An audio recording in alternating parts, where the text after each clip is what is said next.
राजस्थान के पश्चिमी सीमांत के सुनहरे चमकते रेतीले धोरों का रेगिस्तान। रेगिस्तान की जमीन सूरवीरों की जननी रही है। यहाँ के सूरवीरों के किस्से इतिहास के पन्नों पर स्वर्ण अक्षरों में दर्ज हैं। रेगिस्तान की इस जमीन की एक शख्सियत ऐसी भी हुई जिसकी आंख से आंख मिलाकर बात करने में बड़े से बड़ा तुर्म खान भी संकोच करता था। इस शख्सियत ने 1971 में पाकिस्तान से सिंध को अलग करके वहां पर 6 महीने तक भारत की शासन व्यवस्था चलाने में भारत सरकार का सहयोग किया। इस शख्सियत का नाम था बलवंत सिंह बाखासर, जिसे रेगिस्तान के रॉबिन हुड के नाम से जाना जाता है। बलवंत सिंह बाखासर का जन्म ठाकुर राण सिंह बाखासर के घर हुआ। इनके परिवार के पास जोधपुर स्टेट के 52 गांवों की जागीरी थी, लेकिन 1958 में जागीरी व्यवस्था खत्म हुई और ग्राम साम्राज्य की शुरुआत हुई। इस व्यवस्था ने बलवंत सिंह को काफ़ी दुखी कर दिया। वो अपनी जनता से बेपनाह मोहब्बत करते थे। उन्हें अपनी जनता पर कानून का डंडा नागवार गुजरा। उन्होंने व्यवस्था के खिलाफ बगावत कर दी और बागी बन गए। बागी बनने के बाद उन्होंने उन लोगों से टक्कर ली जो उनकी जनता पर अत्याचार करते थे। डकैत बलवंत सिंह ने अपने जीवन में कभी किसी गरीब को नहीं लूटा। उन्होंने ऐसे लोगों को सबक सिखाया जो अपनी ताकत के दम पर लोगों को लूटते और अत्याचार करते थे। ताकतवर लोगों से धन लूटकर वो गरीबों में बांट देते थे।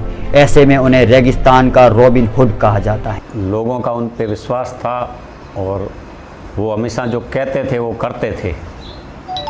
जो बात तय करते थे मुझे ये करना है, चाहे उसका इंतज़ाम कुछ भी आए।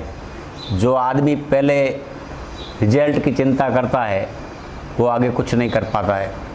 कभी कोई रिजल्ट की चिंता नहीं करता है वही आगे सब कुछ कर पाता है।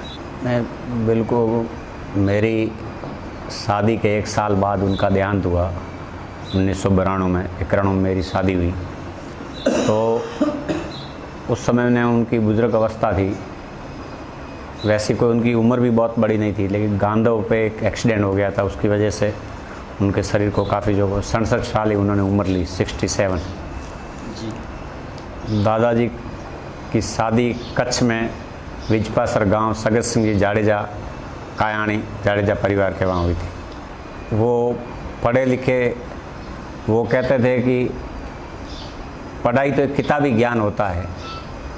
पढ़ना मतलब एक किताब का ज्ञान होता है।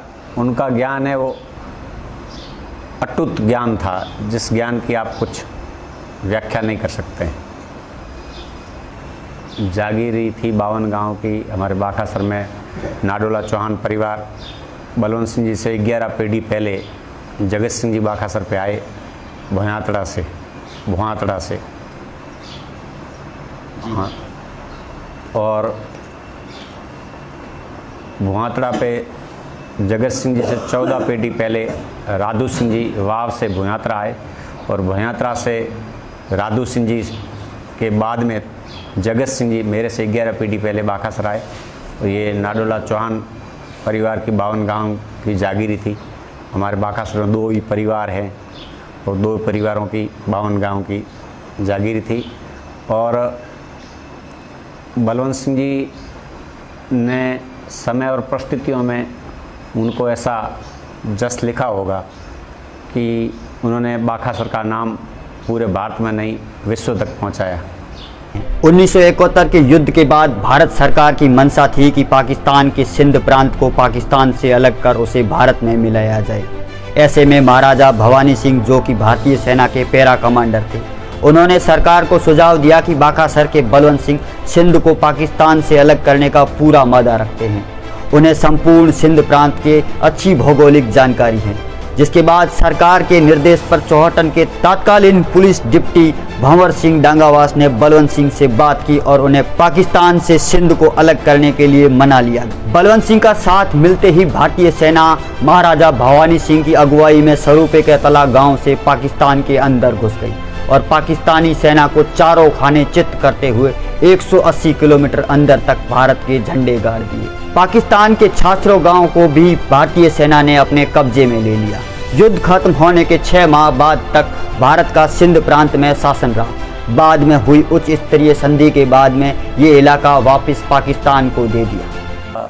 देश की हर विभाग के साथ, आर्मी हो चाहे BSF हो चाहे पुलिस हो, हमारे हमेशा अच्छे सद्भाव व्यवहार रहे हैं और हमेशा प्रशासन और जनता दोनों के मेल मिलाप से ही सारी शासन व्यवस्थाएं सही चलती है।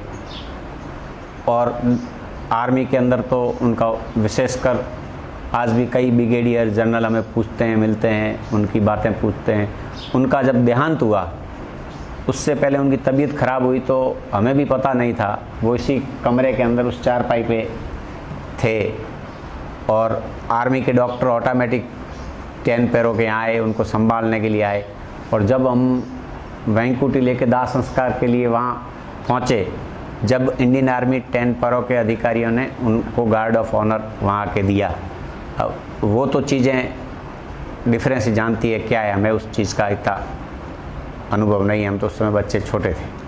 हमने ये सुना है कि जैसे बांग्लादेश अलग हुआ उसके बाद में अपने रण क्षेत्र की दलदल व्यवस्था और देश की भौगोलिक स्थिति को देखते हुए वहाँ के सिंधी मुसलमान हैं वो आज भी वहाँ के पठान वगैरह उन लोगों से परेशान है। और सिंधी मुसलमान हमेशा सिंध अलग चाहते हैं और आज भी वो चाहते हैं कि हमारा सिंध आज़ाद हो, सिंध आज़ाद होना चाहिए।